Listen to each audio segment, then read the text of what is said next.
سورج کی کرنیں تراب کو جگا چکی تھی۔ تراب اسی چٹان پر نماز فجر ادا کر کے نکل چکا تھا۔ تراب گھر پہنچ کر ماں کے سامنے خود کو جھکا چکا تھا اور عمل کی زد چھوڑنے کا وعدہ کر آیا تھا۔ ایک نفس کی محبت میں وہ جس حد تک پہنچ گیا تھا، وہ اس کا مداوا چاہتا تھا۔ اس کا مقصد اب عمل نہیں بلکہ رضا خدا تھی، اور اصل مومن وہی ہے جو خدا کی رضا پر خوش ہو جائے۔ وہ سیدھا مشال کے پاس پہنچ چکا تھا اور اس انتظار میں تھا کہ کب مشال کا براہ راست شروع ہوگا۔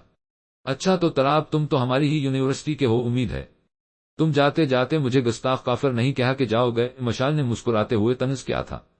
نہیں، آپ بے فکر رہیں محترمہ، میں اس قدر تنگ ذہن نہیں کہ آپ کے سوالات کا جواب نہ دے سکوں تو آپ کو گستاخ یا کافر کہہ کر اپنی جان چھڑوا لوں۔ ویسے تمہیں نہیں لگتا کہ تمہیں مجھے محترمہ کی بجائے ٹیچر یا میڈیم کہنا چاہیے؟ نہیں، ہم یہاں کسی موضوع پر بحث کے لیے آئے ہیں۔ ٹیچر آپ یونیورسٹی کی حد تک ہیں۔ ہاں، البتہ آپ چاہیں تو آپ مجھے سر بلا سکتی ہیں، کیونکہ سوالات تو ہمیشہ ٹیچر سے ہی پوچھے جاتے ہیں۔ تراب معنی خیز انداز میں مسکرا رہا تھا۔ خود اعتمادی اچھی چیز ہوتی ہے، مگر اتنی زیادہ بھی نہیں۔ میرے سوال درجنوں دفعہ لوگ سن چکے ہیں، تم نے بھی سنے ہوں۔ اب میں بار بار وہی سوالات دہرا کر ناظرین کو بور نہیں کروں گی۔ ہاں، یہ پانی کا گلاس رکھ دیتی ہوں، تمہیں اس کی ضرورت پڑ سکتی ہے۔ آج میں نہیں، تم کچھ بولو، تم نئے ہو، لوگ تمہیں سننا چاہیں گے۔ تم خود سے وجود خدا پر اور اسلام پر جو دلائل دینا چاہتے ہو دے دو۔ مشال نے پانی کا ایک گلاس ٹیبل کے درمیان رکھ دیا تھا۔ کافی شاطر دماغ ہیں۔ جی وہ تو ہوں ہی میں۔ کسی بھی شخص کے پاس کچھ ایسے دلائل ہوتے ہیں کہ جن میں وہ کسی سے مار نہیں کھا سکتا، مطلب اس کو یہ یقین ہوتا ہے کہ میں جب بھی پھنسوں گا تو میں یہ دلائل یا یہ سوال پوچھ کر مخالف بندے کو جواب کر سکتا، یعنی کہ اس شخص کے عقائد کی ساری عمارت انہی سوالات پر کھڑی ہوتی ہے۔ تو کیوں نہ ہم شروع ہی وہاں سے کریں، ان سوالات سے شروع کریں جن میں تم خود کو ماہر سمجھتی ہو۔ انداز دلچسپ ہے، دیکھتے ہیں کہ یہ خود اعتمادی کتنی دیر برقرار رہ سکتی ہے۔ اگر انبیاء کو خدا کی طرف سے بھیجا گیا تھا تو پھر انبیاء کوئی دنیاوی کام ایجاد کیوں نہ کر گئے؟ کسی نبی نے موبائل فون کیوں نہ ایجاد کر دیا؟ کوئی جہاز، کوئی ایٹم بم وغیرہ، اور مزید یہ کہ کوئی بھی مذہب ہو، اس میں سوال اٹھانے پر پابندی کیوں ہے؟ آپ کتنے سوالات اٹھا کر بھی کہہ رہی ہیں کہ مذہب میں سوال اٹھانے پر پابندی ہے۔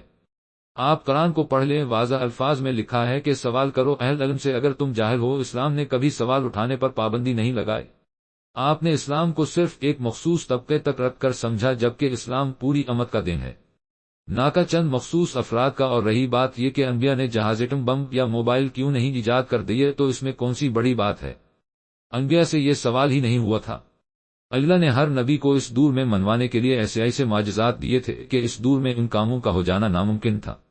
مثال کے طور پر موسیٰ علیہ السلام کے دور میں جادو اپنے عروج پر تھا، بڑے بڑے جادوگر موجود تھے، تو اللہ نے موسیٰ کو وہ معجزہ دیا جس نے تمام جادوگر ناکام کر دیے۔ اسی طرح عیسیٰ علیہ السلام کے دور میں طب اپنے عروج پر تھی، اعلیٰ پائے کے حکیم اور ماہر طب تھے، تو اللہ نے عیسیٰ کو وہ معجزہ دیا جس نے تمام ماہرین طب کو حیران کر دیا۔ اسی طرح نبی آخر الزمان کے دور میں شاعری اور زبان کا علم عروج پر تھا، تو اللہ نے قرآن نازل فرما کر کھلاچیلنج کر دیا کہ کوئی اس طرح کا کلام لا سکتا ہے تو لے آئے۔ الغرض اللہ نے ہر نبی کو وہ معجزہ دیا جس میں وہ امت خود کو ماہر سمجھتی تھی۔ ایٹم بم، جہاز یا موبائل یہ کوئی معجزہ تو نہیں۔ آج سائنس کا ایک عام طالب علم بھی ان کی وضاحت کر سکتا ہے کہ کس طرح موبائل سگنلز بھیجتا ہے، کس طرح ایٹم بم کام کرتا ہے، مگر آج تک کوئی یہ نہیں سمجھا سکتا کہ موسیٰ کا عصا سانپ کیسے بن گیا تھا، یا عیسیٰ کے کہنے سے مردہ زندہ کیسے ہو جاتا تھا۔ نبیوں کے معجزات آج کی سائنسی ایجادات سے بہت آگے کی چیز تھے۔ اس وقت انسان کے مسائل جہاز، موبائل یا بم نہیں تھے۔ ہاں، اگر بالفرض آج کوئی نبی موجود ہو اور اس سے ایٹم بم کا فارمولا پوچھا جائے تو وہ بتا دے گا، کیونکہ ایٹم بم یا موبائل آج کے دور کا مسئلہ ہے۔ مزید یہ کہ نبی کوئی سائنسدان بنا کر تو نہیں اتارے گئے تھے، وہ تو روحانی پیشوا تھے۔ ان کا مقصد انسانیت کو حق کی طرف لانا تھا، نہ کہ یہ چیزیں ایجاد کرنا۔ اور مجھے نہیں سمجھ آتی کہ اس سوال کا جواب آخر تمہیں کیوں نہیں مل پا رہا تھا۔ اچھا، مسلمانوں کے ایمان کا یہ حصہ ہے کہ اللہ نے سب کچھ لکھ رکھا، جس کو وہ تقدیر بھی کہتے ہیں۔ اگر سب پہلے سے لکھا ہوا ہے تو پھر سزا و جزا کیوں؟ کیونکہ ہوگا تو وہی جو اللہ نے لکھا ہوا، ہمارا تو کوئی قصور نہیں ہے۔ اسی طرح قرآن میں بارہا اللہ نے کہا کہ جنوں اور انسانوں کی اکثریت پیدا ہی دوزخ کے لیے کی گئی ہے۔ اس کا مطلب اللہ کہہ رہا ہے کہ میں نے خود جان بوجھ کر لوگوں کو اس راستے پر پیدا کیا، اور مزید جو بچے عیسائیوں کے گھر پیدا ہو جاتے ہیں، اب ان کا کیا قصور؟ ان کو تو خود خدا نے کافر پیدا کیا نا۔ جہاں تک تقدیر کا معاملہ ہے تو کیا ہم میں سے کوئی جانتا ہے کہ اس کی قسمت میں کیا لکھا گیا ہے؟ یقیناً نہیں۔ جب ہم جانتے ہی نہیں کہ آخر لکھا کیا ہے تو پھر اس پر رونا دھونا کیسا؟ آپ اپنی کوشش جاری رکھیں، عین ممکن ہے کہ یہ لکھا ہو کہ اگر یہ کوشش کرے گا تو کامیاب ہو جائے گا۔ اب جو قرآن میں آ رہا ہے کہ جنوں اور انسانوں کی اکثریت دوزخ کے لیے ہے، اس کا مطلب یہ نہیں بنتا کہ اللہ نے ان کو پیدا ہی دوزخ کے لیے کیا ہے۔ اس کا مطلب ہے کہ اللہ نے اپنے علم سے یہ جان لیا ہے، یعنی یہ خدا کا علم ہے۔ مثال کے طور پر ایک ماہر زراعت اگر آپ کو یہ کہہ دے کہ اس سال 1 ایکڑ میں سے 50 من گندم نکلے گی، تو کیا آپ اس کھیت کو کھاد اور پانی دینا بند کر دیں گے کہ نکلنی تو 50 ہی ہے؟ محنت کرنے کا فائدہ نہیں، آپ اپنی کوشش جاری رکھیں گے۔ یہ دنیا بقدر کوشش ہے، جو جتنی محنت کرے گا وہ فلاح پا جائے گا۔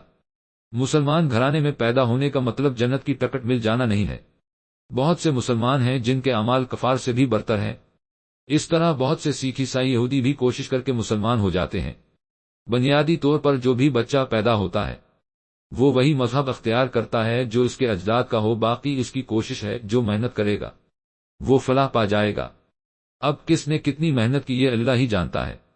عین ممکن ہے کہ وہ تمام کفار کو بھی بخش دے۔ تراب کا ہلکا طنز مشال کو غصہ دلا رہا تھا، اس کا رنگ زرد ہو رہا تھا۔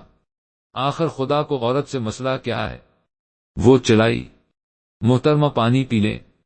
خدا نے عورت کو نبی نہیں بنایا یا حکمرانی مرد کو کیوں دی؟ ان سوالات کا صرف ایک ہی جواب ہے، اور وہ ہے وجود خدا۔ اگر تو خدا موجود ہے تو پھر ان سب سوالات کے جواب ہیں کہ خدا جیسے چاہے نواز دے۔ ہمارا اصل اختلاف تو وجود خدا پر ہے۔ آپ یہ چھوٹے چھوٹے سوالات کی بجائے وجود خدا پر بات کریں۔